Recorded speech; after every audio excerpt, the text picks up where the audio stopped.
Hello, everybody. Good afternoon. And it's my great pleasure to welcome here Dr. Sudipta Hensh from Osaka University. And he's going to talk about Oppenheimer-Snyder collapse energy conditions and revisiting Penrose singularity theorem. So once you are ready, Sudipta, you can start, please. It's your turn now. So thanks, Ika, for the introduction. And yeah, it's nice to see all of you again. So this time I'll talk about Oppenheimer-Snyder collapse. And in the context of this collapse, we'll see how the energy conditions behaves and if there is any violation at all. And at the end, we will revise the Penrose singularity theorem and see what we can get, if we can get at least something new in the context of space-time with torsion. So this work basically I did with Professor Stefano Liberati from CISA and Professor Enrico Barausa from CISA. So I'll try to go as slow as possible to give the listener some time. And you can ask me anytime and interrupt and ask questions if you have any doubts or anything you want to hear more clearly. So first I will talk about the motivation of this work and then the Oppenheimer-Snyder gravitational collapse, the geometry and the associated parameters that is necessary to describe the phenomena that is occurring during gravitational collapse. And then the Einstein-Cartan-Sayama-Kiewel field equation. So it is also often called Einstein-Cartan equation. So next I will talk about effective stress energy tensor and also the torsion contribution in stress energy tensor and null energy condition, and also revise singularity theorem. And then at last, I will spend some time on summarizing the results. So what could be the motivation behind this work? So we all know that in GR, as a result of gravitational collapse, a singularity is formed when there is a black hole. Otherwise, the singularity formation is not inevitable if the outside radial pressure can withstand the gravitational pull. So we understand what happens in GR. At least we have some idea about the geometry of the space-time. But if there is a torsion in the space-time, that is, let's say, if we have some matter distribution that contains intrinsic spin, that contains the particle or the intrinsic particle that has intrinsic spin. So in this case, what will be the situation and how do we understand the phenomena of gravitational collapse in this context?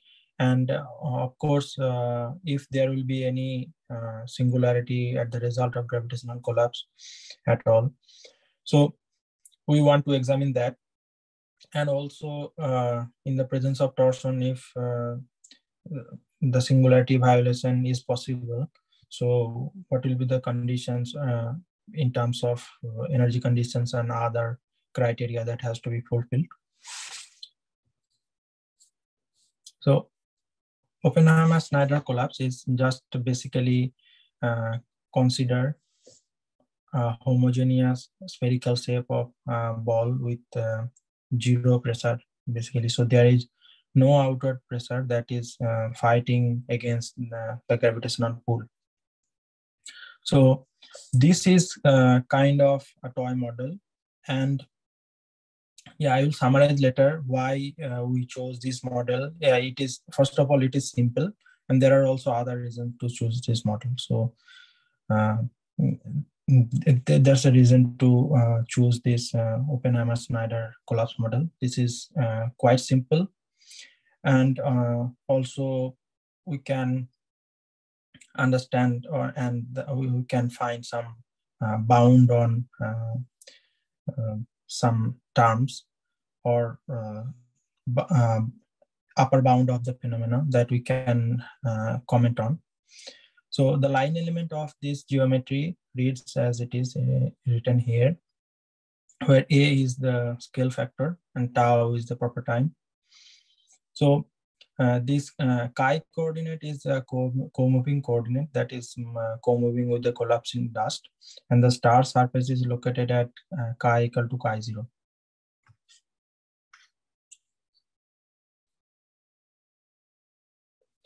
So from Einstein's field equation and this stress energy tensor conservation, one can write that A dot square plus C square as it is written here. So A dot is basically dA d tau, where A is the scale factor and tau is the proper time. And also the relation that is just below that equation. So rho 0 AQ is constant. So rho 0 is the rest mass density, or in other way, it is the mass density measured by the co-moving observer. So it is in the rest frame of the co-moving observer, and AM is the maximum value of the scale factor. So one can write from the last two equations some parametric expression of A and tau as it is written here, where eta is the conformal time, which can be defined as delta C d tau divided by A. So this conformal time parameter has a relation with the proper time, as we can see here. So this is just the parameterization. And then Oppenheimer-Snyder collapse of collapsing dust. So we can calculate the total mass and the time-dependent radius from the above equations, and it is given as it is just for the completeness. So where the initial radius can be written from the above equation as Ri equal to R0 An sine chi 0, where chi 0 is basically where this surface of the collapsing body or collapsing star is lying.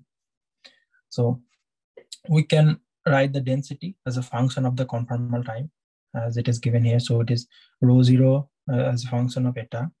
So here M is the mass of the collapsing dust and Ri is the initial radius.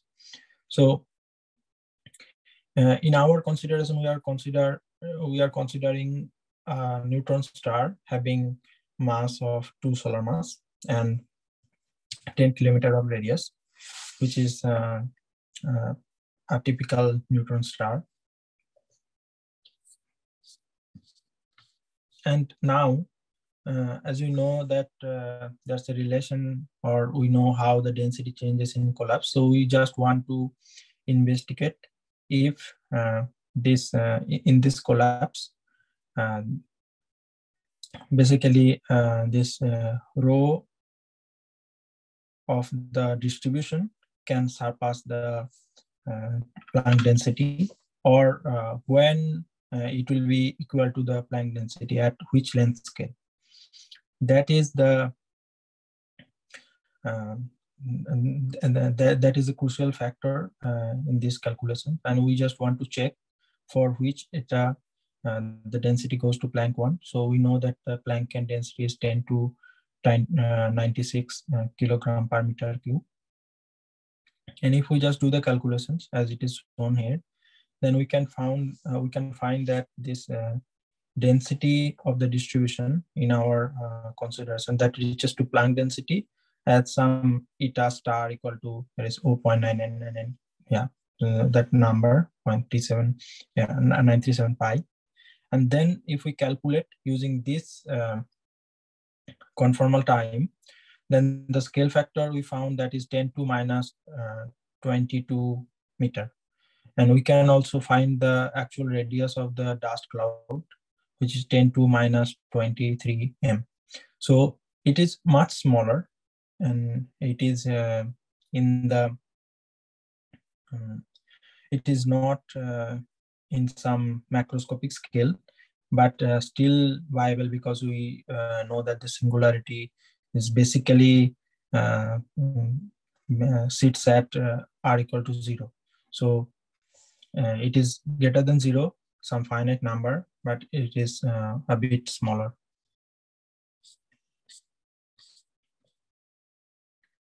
So in order to investigate what is happening in this collapse, we need to understand how to write the effective stress energy tensor in this Einstein-Cartan-Saimakibel geometry, or Einstein in Cartan-Saimakibel field equation. If we use it, then how to write it. So basically, these field equations are the extended version of Einstein's GR, and this was done by Simon, Kibel, White. Yeah, they did it almost at the same time, and but independently, of course. And this equation is very similar to Einstein's field equation. So first equation is the Einstein tensor is proportional to the stress energy tensor, which is basically the field equation of GR. And the second equation is an algebraic equation that gives us how this torsion tensor or modified torsion tensor related to the spin density of the constituent particles. So yeah, this K and G mu, we know K and G mu is the Einstein tensor, and K is as written here 8 pi G over C24. And this T mu nu gamma is basically modified torsion tensor, where S is the torsion tensor.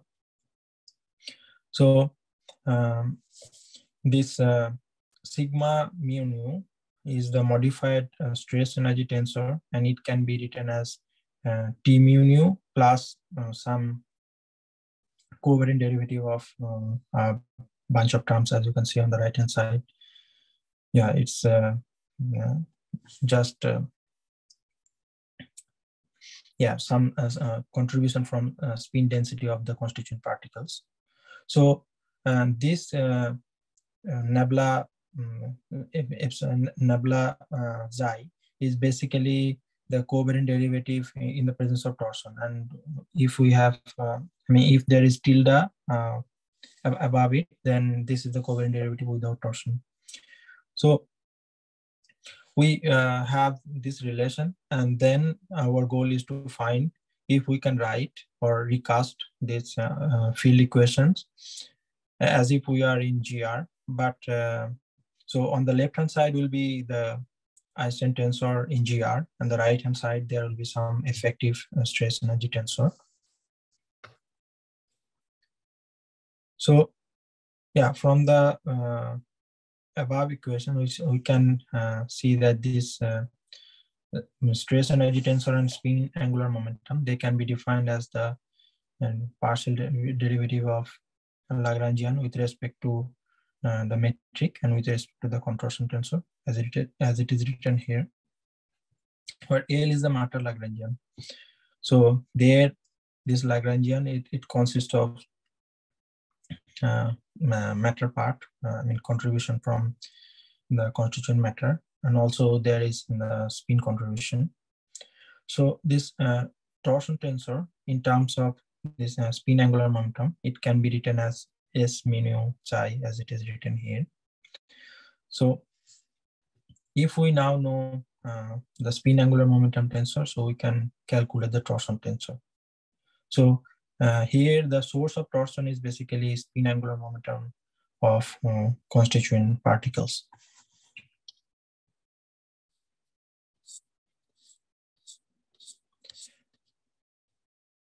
Yeah, so Ricci tensor we can define as R mu nu equal to K sigma mu nu minus half K G mu nu sigma.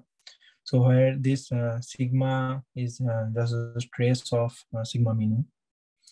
And Ricci tensor can be written or can be recasted with respect to the Levi-Civita connection, as you can the last expression of the slide.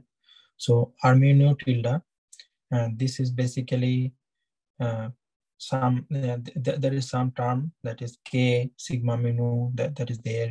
It is the energy momentum tensor contribution, and there are other terms that basically comes from the torsion contribution.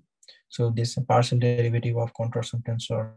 So in the last parenthesis of the right hand side, we see that the mixed term that is basically the multiplication of Levi-Civita connection with contortion tensor. So if we just say put contortion and contortion equal to 0, then you see that we are again back to GR. So basically the all terms in the first parenthesis and second parenthesis on the right hand side of the above equation goes to 0. So we can recover GR and we can cross check that if we are on the right path or not.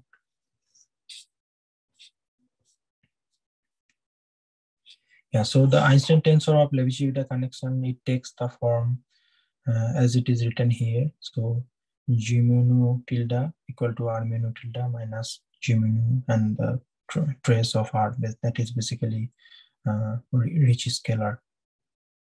So we can rewrite the field equation for ECT in a form which is basically or almost similar like the GR1. So only the difference is that we have some effective stress energy tensor on the right hand side of the equation. And this effective stress energy tensor, it is really big and looks quite complicated in terms of all connections, coefficients, and that. So I skip that one. And now we have to define how or the characteristics of the spin or characteristics of the fluid or the dust that is collapsing. So we will consider here the Weissenhoff-like dust and that has a quite specific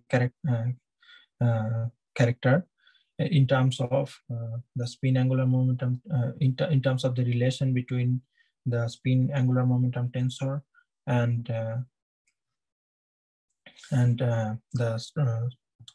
how the stress energy tensor can be defined with this density for momentum density and velocity. So here, if we calculate the stress energy tensor for spin for a collapsing dust, which is ocean of light.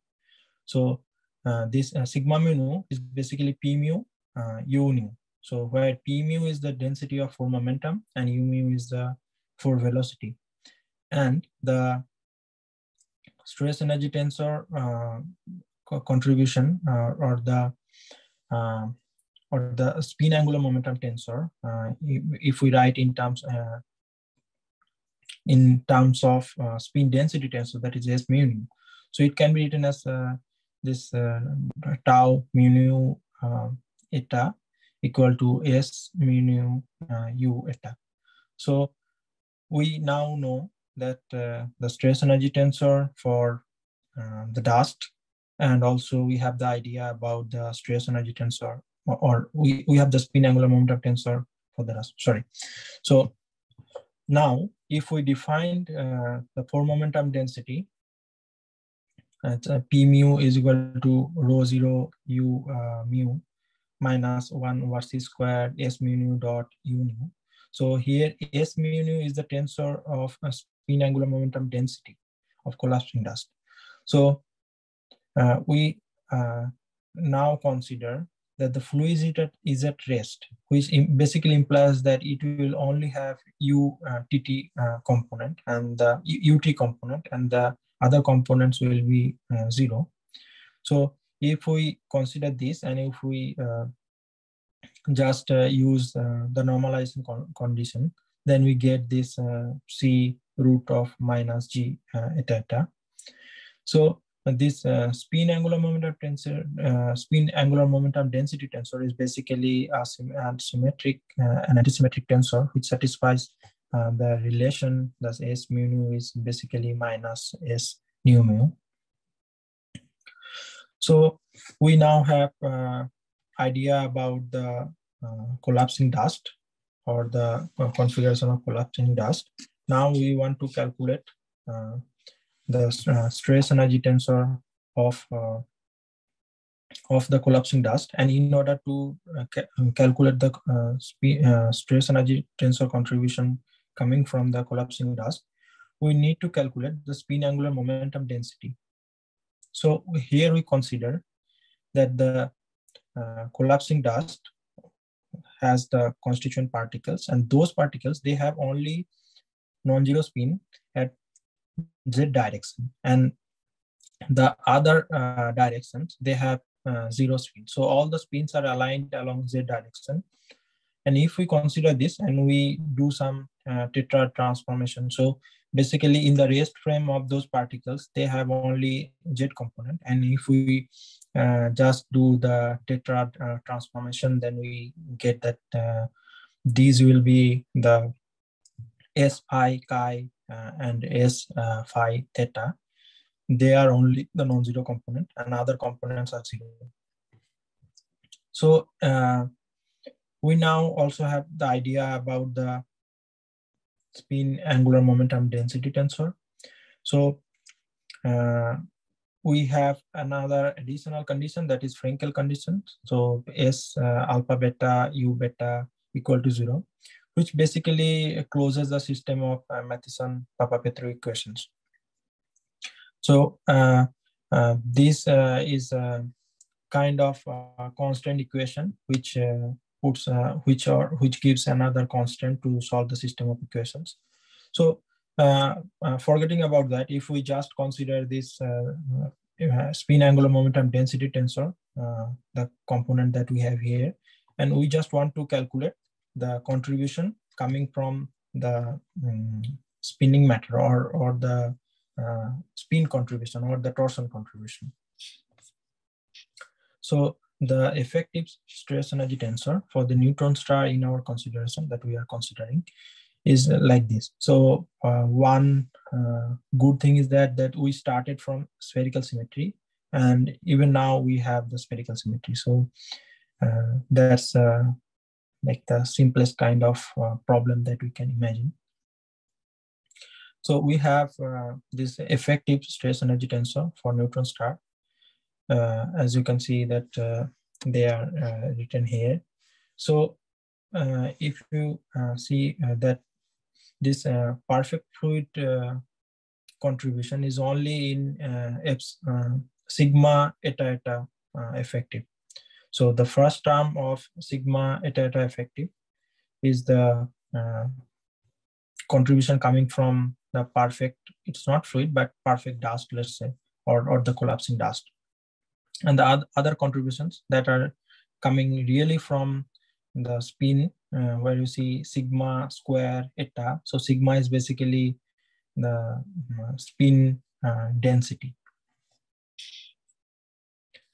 So if we want to calculate the torsion contribution to the stress energy tensor, then basically we have to assume some spin density or maybe put some number. So we didn't put any number by hand, but we considered some relation.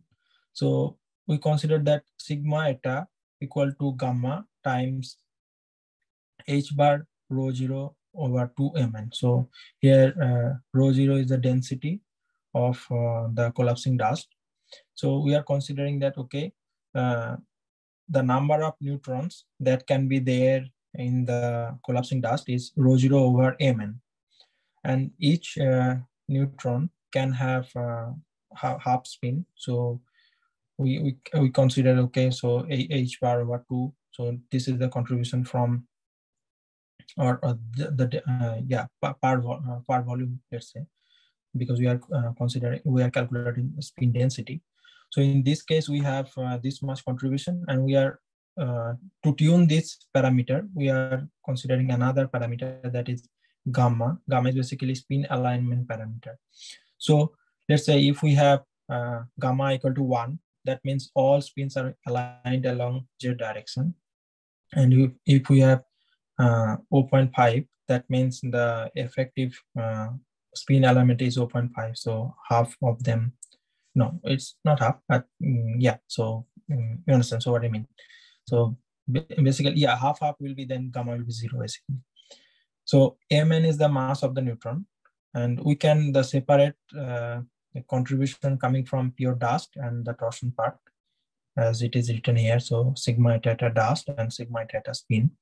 And if we calculate the absolute value of the ratio, then we get the following relation. So here we have plugged on the numerical value of all parameters, like G is the neutron constant, M is the mass of the neutron star that we have, and that I have already told is 2 solar mass, and the sigma square. So sigma square, we know here everything, h bar, and we know rho 0 in terms of radius, and we know mass of the neutron. So after plugging everything, we have 2 into 10 to minus 28 gamma square over r cube.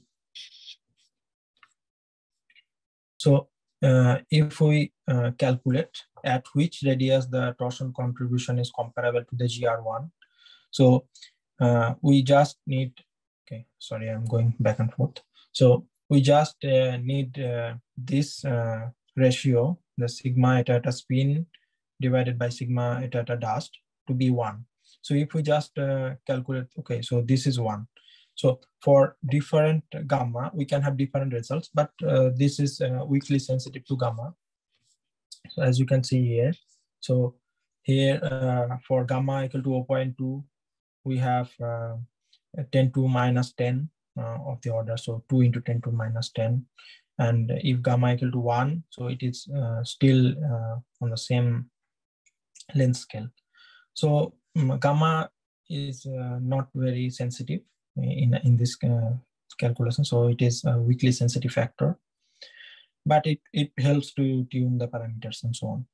So if we consider that we have the contribution from torsion that is equal to the GR1, so that basically happens at 10 to minus 10 order of meter order of radius, and the crucial point here is that this is a way below where the neutron star reaches at Planck density, that is 10 to minus 23 meter. So all of them are in quite small scale, but it is still a good result, or at least there's a bit difference in terms of the order of scale. So now if we try to investigate the null energy condition in this context, so let us define a 4-vector or null 4-vector more in a more particular way. So this k mu we can define as this 1, 1, 0, 0. And the null energy condition that reads basically this sigma mu nu effective k mu k nu should be greater or equal to 0. So if we calculate this this term and plug all the parameters, then we get the expression that is approximately 1.45 into 10 to 47 divided by r, and 5.68 10 to 19 r square, yeah, gamma square over r to 4. So if we calculate for certain gamma, when this goes to negative, then we see that this also happens roughly at the order of radius 10 to minus 10 meter.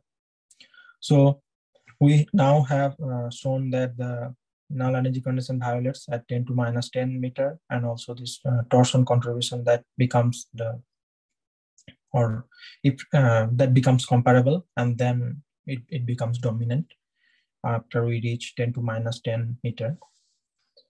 So if we just calculate or go a step back and try to recalculate what happens in the formation of singularity. Then basically we can see that as we can expect from the null energy condition violation, because null energy condition is one of the conditions that has to be held in order to hold the singularity theorem. So we can start from the Raychaudhuri equation for null geodesic, and we consider, okay, our space-time is or the collapsing geometry is spherically symmetric. So in this case, we can write the Raychaudhuri equation for null congruence and null geodesic as it is there.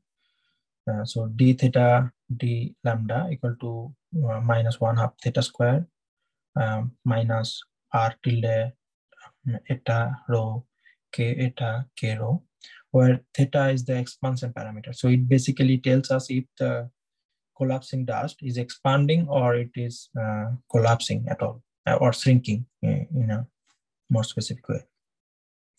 So we can write this Ricci contracted twice with the null vector from the equation that k sigma mu nu effective k mu k nu, and we have this expression. So we can write from the expression or from the Raychaudhuri equation that this theta can be solved as 2 cot or 2 cotangent chi minus 2 root over ri over r minus 1.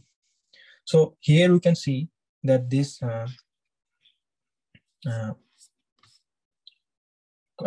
chi equal to 0, there is a real problem in the expression of theta. And this is an artifact of this Oppenheimer-Snyder model. So we just can say that this is an artifact of this model, but there is no physical effect that is really forbidding or that is really helping theta to diverge.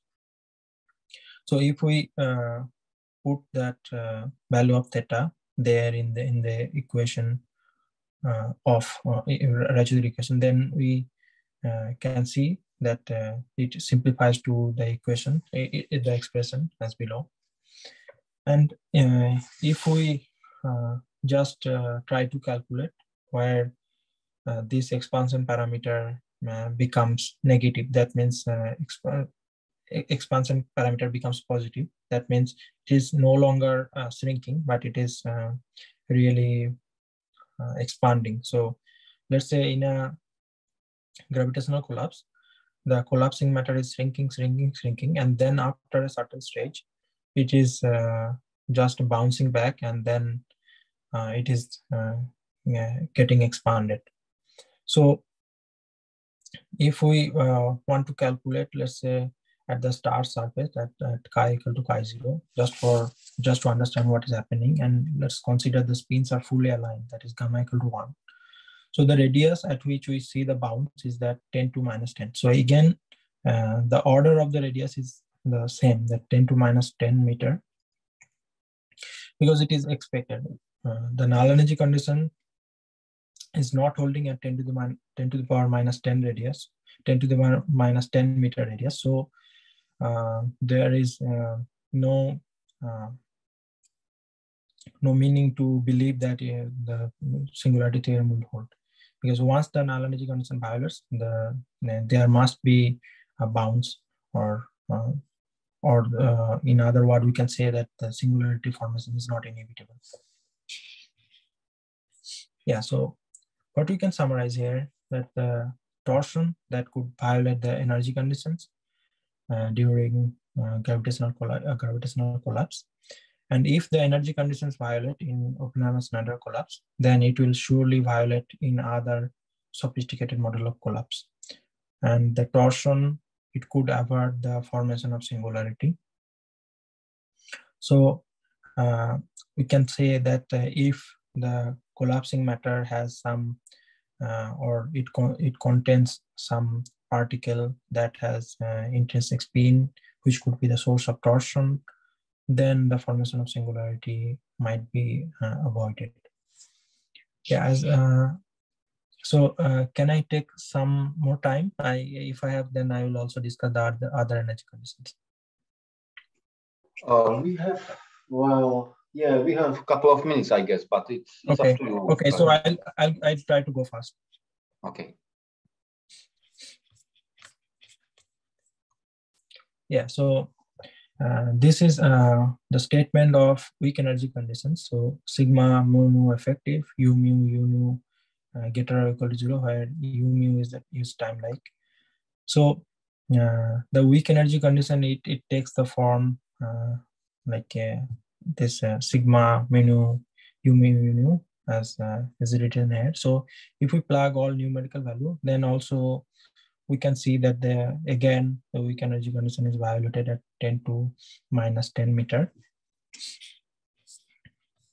And now we want to investigate the dominant energy condition. So dominant energy condition, it states that the WC or weak energy conditions, it must hold, and also the flux measured by an observer should be time like all the time. So this flux u mu is basically defined as sigma mu nu u nu, contraction of sigma mu nu with u nu.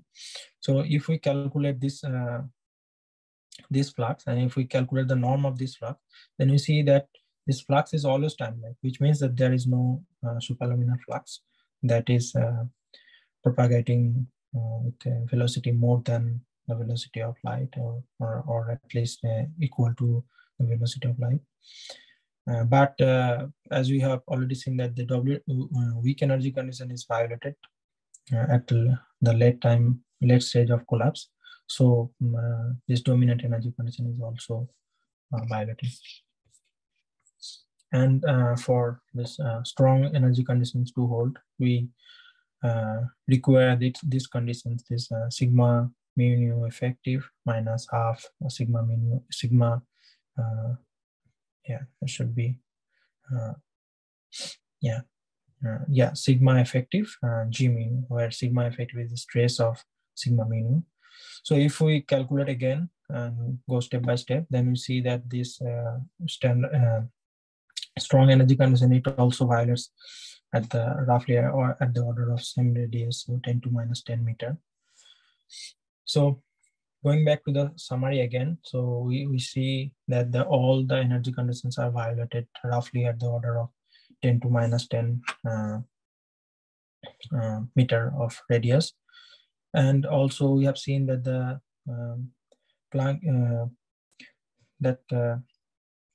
the density reaches Planck density that is 10 to minus 23 meter. So this violation of energy conditions, and also we saw that the bounce that occurs really or well before when it reaches to the Planck density. So this basically tells us that if there is torsion, the singularity formation might be avoided, which is really not something very new results or only what we did or we discovered. Yeah, it was there in the literature, but to understand what is really happening in the context of Raychaudhuri equations, I do not have or without confirming that it is the first time that we are doing, but probably it is the first time that we have investigated using these Raychaudhuri equations. So it really gives us some very interesting results. So I said at the beginning of the talk that this Oppenheimer-Snyder collapse could be the worst case, or the minimal bound or maximum effect that we can see. So Oppenheimer-Snyder collapse, there is nothing that is resisting the gravitational pull. So if in this case we can say that this singularity violations or the energy conditions violation occurs. So we can surely say that if there is some other complicated or some sophisticated model of gravitational collapse that considers the radiation pressure, which is basically fighting with the gravitational pull. So we can say also in that case, this kind of phenomena we can expect, but it needs to be investigated in a more detailed, and also try to we need to include the other effects also. Okay, so thanks for your attention.